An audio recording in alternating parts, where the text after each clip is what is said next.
business, consumer sales and rentals number than just the city, but you can see that you guys are up.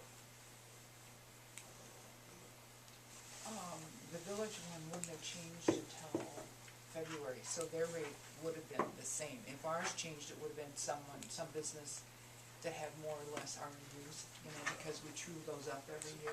That makes sense. So, so we just increase. Yeah. Yep.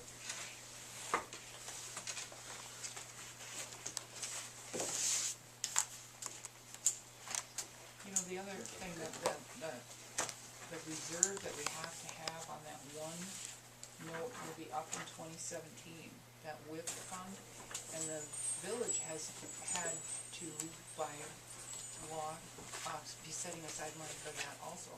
So when we do the next upgrade to the plant, they will have money in their account to help pay for that upfront, and we will have money that we can free up, so we would potentially have less debt to take out, you know, because we have that, we can use our reserve money on the next upgrade. So there's potentially some reserves that aren't on these books that you have available to you in the next upgrade, because they're on the village's books. And then, what's the action the council needs to do if we want to do that with, I would refer to it as a transfer of funds. It can be any portion of it, of the 200, you can transfer any portion of it up to 200, and the same with the 300, the electric fund can transfer any portion of it to reduce it, so. so is there, I think won't affect either of those fund balances, because it's already showing that it's. You look on page big book? 19 of the big book.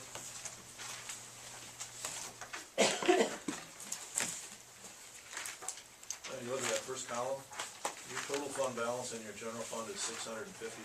You see the second line from the bottom?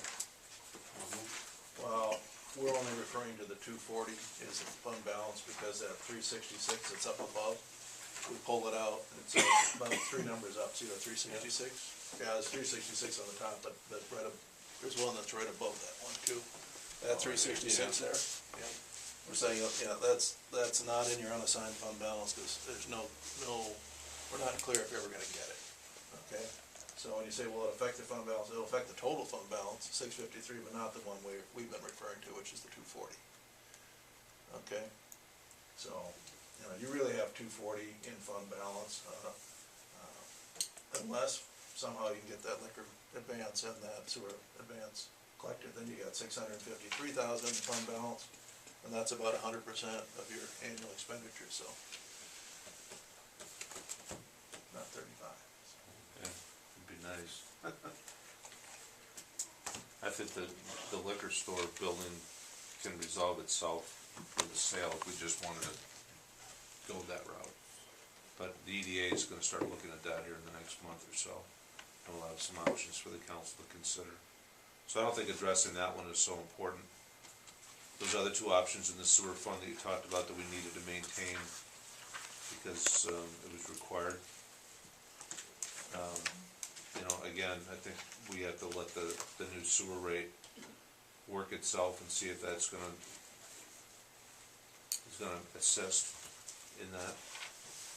But the other two, I think, you know, my recommendation would be for the council to take action on that and then just pull those off, and so we're not having a look at them every year. It's the reality of the situation. You're not gonna be able to pay it back. I certainly wouldn't recommend the council raise rates to that extreme just so you can pay those back, because sewer rates would be. In all likelihood, if you raise rates to pay that back, then when the next sewer improvement comes along, you won't have cash because you use it all to pay those two funds back and go out and borrow for the next improvement. So just the repayment, the cash isn't there is my point, I guess.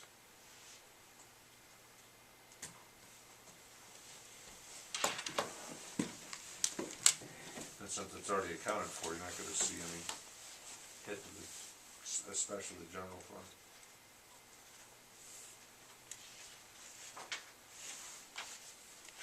Anybody else? Thank you very much. Okay, thank you.